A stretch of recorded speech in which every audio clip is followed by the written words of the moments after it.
ಸಚಿವ ನಾಗೇಂದ್ರ ರಾಜೀನಾಮೆಯ ವಿಚಾರಕ್ಕೆ ಮುಖ್ಯಮಂತ್ರಿ ಡಿಕೆ ಶಿವಕುಮಾರ್ ಅವರು ಪ್ರತಿಕ್ರಿಯೆ ಕೊಟ್ಟಿದ್ದಾರೆ. ನಮ್ಮ ಪಕ್ಷದಲ್ಲಿ ಇರೋರೆಲ್ಲರೂ ಸಹ ಪಕ್ಷದ ಶಿಸ್ತಿನ ಸಿಪಾಯಿಗಳು. ಮುಖ್ಯಮಂತ್ರಿಗಳ ಮೊದಲ ಪ್ರತಿಕ್ರಿಯೆ ನಾಗೇಂದ್ರ ಅವರ ರಾಜೀನಾಮೆ ವಿಚಾರಕ್ಕೆ ಸಂಬಂಧಪಟ್ಟಂತೆ, ನಮ್ಮ ಪಕ್ಷದಲ್ಲಿ ಇರೋರೆಲ್ಲ ಶಿಸ್ತಿನ ಸಿಪಾಯಿಗಳು, ಪಕ್ಷದ ಶಾಸಕರು ಸಚಿವರು ಶಿಸ್ತಿನ ಸಿಪಾಯಿಗಳು ಅಂತ ಸಿಎಂ ಹೇಳಿದ್ದಾರೆ.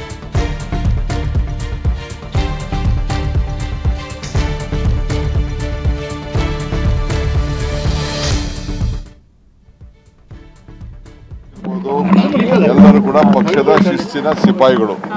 ನಮ್ಮ ಪಕ್ಷದಲ್ಲಿ ಯಾರು ಶಾಸಕರು ಮಂತ್ರಿ ಇರ್ಬೋದು, ಎಲ್ಲರೂ ಕೂಡ ಪಕ್ಷದ ಶಿಸ್ತಿನ ಸಿಪಾಯಿಗಳು. All those who are in the party, either is a worker or a MLA or a minister, all of them are very disciplined soldier of the party.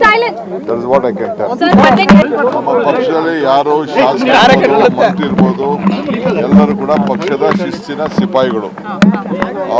All those who are in the party, either is a worker or a MLA or a minister, all of them are very Okay, so ನನ್ನ ಪಕ್ಷದಲ್ಲಿ ಇರೋರೆಲ್ಲರೂ ಕೂಡ ಶಿಸ್ತಿನ ಸಿಪಾಯಿಗಳು ಅಂತ CM ಹೇಳಿದ್ದಾರೆ. So ಎಲ್ಲ ಸಚಿವರುಗಳು ಮತ್ತು ಶಾಸಕರು ಎಲ್ಲರೂ ಕೂಡ ಶಿಸ್ತಿನ ಸಿಪಾಯಿಗಳು ಅಂದರೆ ಪಕ್ಷಕ್ಕೆ ಬದ್ಧವಾಗಿರ್ತಕ್ಕಂಥವ್ರು ಅಂತ.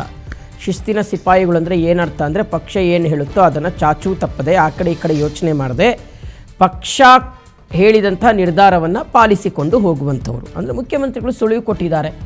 ಹೈಕಮಾಂಡ್ ಏನು ಹೇಳುತ್ತೋ ಅದನ್ನು ಸಿಪಾಯಿಗಳಂತೆ, ಶಿಸ್ತಿನ ಸಿಪಾಯಿಗಳಂತೆ ಚಾಚೂ ತಪ್ಪದೆ ಪಾಲನೆ ಮಾಡ್ತಾರೆ ಅಂತ. ಸೊ ಅದೇ ರೀತಿಯಾಗಿ ಬಹುಶಃ ನಾಗೇಂದ್ರ ಅವರ ರಾಜೀನಾಮೆಯನ್ನು ಸಹ ಮುಖ್ಯಮಂತ್ರಿಗಳು ಪಡ್ಕೊಳ್ತಾರಾ ಅನ್ನೋದು ಈಗಿರ್ತಕ್ಕಂಥ ದೊಡ್ಡ ಪ್ರಶ್ನೆ.